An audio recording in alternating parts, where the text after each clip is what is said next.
How does a country go from 6 decades of repressive communism to a democracy with free speech and free markets? The world was not expecting this to happen, so how did it?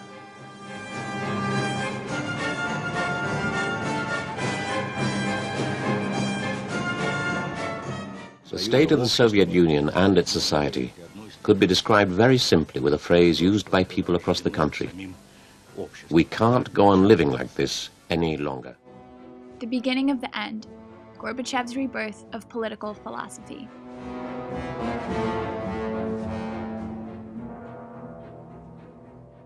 When the communist philosophy was first introduced by Karl Marx and Friedrich Engels, it was said to promote workers of the world. In reality, communism led to starvation, repression, and a corrupt government. The Bolshevik Revolution of 1917 made Russia into the Union of Soviet Socialist Republics, which would challenge democracy in the decades to come. Then, in 1971, a new name appeared within communist influence. Mikhail Gorbachev initiated a new era of political philosophy in the Soviet Union.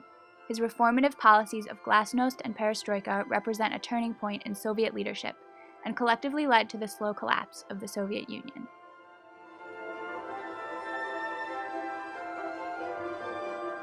Mikhail Gorbachev had been the first Soviet leader to be born under the reign of communist ideals. In 1971, he was accepted on the Communist Party Central Committee. Over the next decade, he gradually rose in power. Gorbachev was appointed General Secretary in 1985, the highest leadership position in the Soviet Union.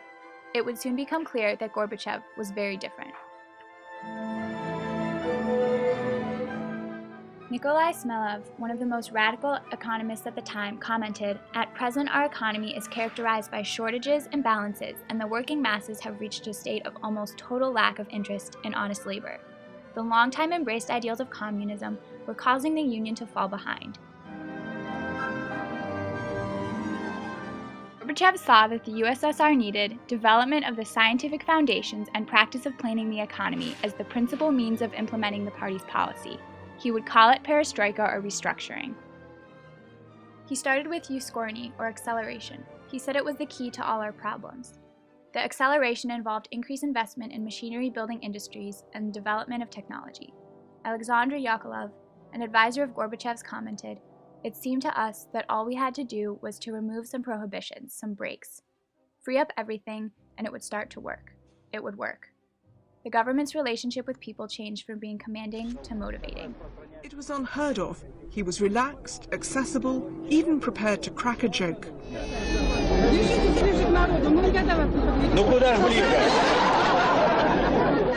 In June of 1987, Gorbachev introduced the idea behind the Law on State Enterprise, which was passed the next month.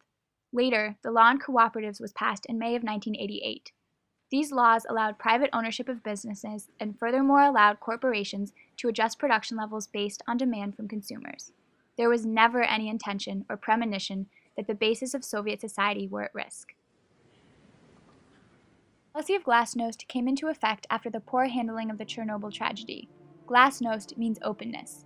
On December 10, 1984, Gorbachev emphasized promotion of glasnost in a speech saying, "An inalienable component of socialist democracy is glasnost. Broad, timely, and frank information is testimony of faith in people, of respect for their minds and feeling." Media, the fax machine, the computer were opening up the USSR. Gorbachev and the Politburo watched satellite TV in their offices. After Olympic boycotts, the 1986 Goodwill Games were seen live both sides of the Iron Curtain. Gorbachev wrote that, "We want more openness in public affairs in every sphere of life. Truth is the main thing. People should know what is good and what is bad too.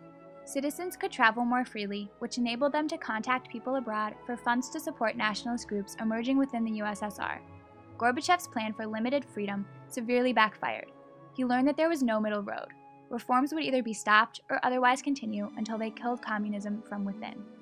Gorbachev intended to seamlessly integrate reform into Soviet culture. His goals were essentially very westward-based, the most noted being demokratizatsiya, or democratization of society. Gorbachev faced indifference from the majority of citizens and an oppositional uproar from the ruling elite. including members of the Politburo and secretaries of the Central Committee. Nationalist parties started emerging in satellite states, the Rukh in Ukraine and the Birlik in what is now Turkey. In 1990, Gorbachev spoke to abolish the Communist Party's monopoly of power, create a presidency position in government, and create a multi-party system. The Union began to split, communist ideals to deteriorate.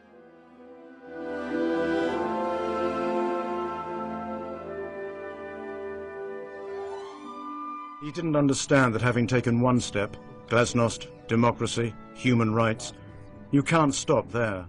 Attitudes within the USSR ranged from complete acceptance of perestroika to complete outrage and changes the policy entailed. In a 1993 interview, Gorbachev explained, the party bureaucracy, the ministries, and all the feudal lords were resisting. Even the industrial bosses and the managers were afraid of losing their power. His policies were targeted as anti-Soviet and insulting to the history and legacy of the Communist Union. One day before returning to Moscow, Gorbachev's phone lines were cut. The chairman of the KGB, Vladimir Khrushchev, and 7 other government leaders attempted to overthrow Gorbachev. The officials made an aggressive, uninvited entrance to Gorbachev's office. They informed Gorbachev that they were from the committee, which was designated to deal with national situations of emergency. It was clear they wanted Gorbachev's resignation. A public statement was released claiming that Gorbachev was too ill to rule adequately. Gorbachev later commented, on the basis of a lie, the officials would seize power and use it for their own ends. You have to take the next steps, right up to the complete destruction of the old system. He wanted to keep the old system and remain the sole person in charge, but that just wasn't possible. Just like Gorbachev had intended, Soviet citizens embraced democracy. However, they did so to the point where all socialist ideals were overshadowed. In the communist world, we see failure. There is one sign the Soviets can make that would be unmistakable, that would advance dramatically the cause of freedom and peace. General Secretary Gorbachev, if you seek peace, if you seek prosperity for the Soviet Union and Eastern Europe, if you seek liberalization, tear down this wall. And Russian flags still fluttered side by side above the Kremlin. But Mr. Gorbachev finally brought the curtain down on the Soviet Union and his own extraordinary career. Compatriots, due to the situation which has evolved as a result of the formation of the Commonwealth of Independent States, I hereby discontinue my activities at the post of President of the USSR. The manner of his departure reflected the nature of his rule. The Kremlin, so long the forbidden city of the Soviet Empire, opened its doors to the world.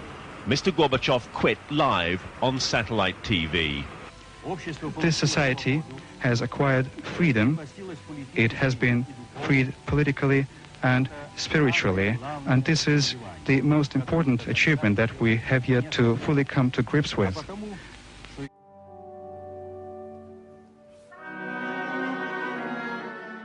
Mikhail Gorbachev had resigned the position of being General Secretary of the Soviet Union.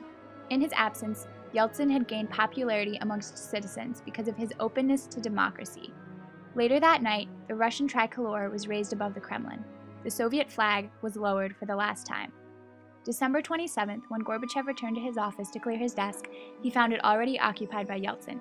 The turnover had been quick, but very far from quiet.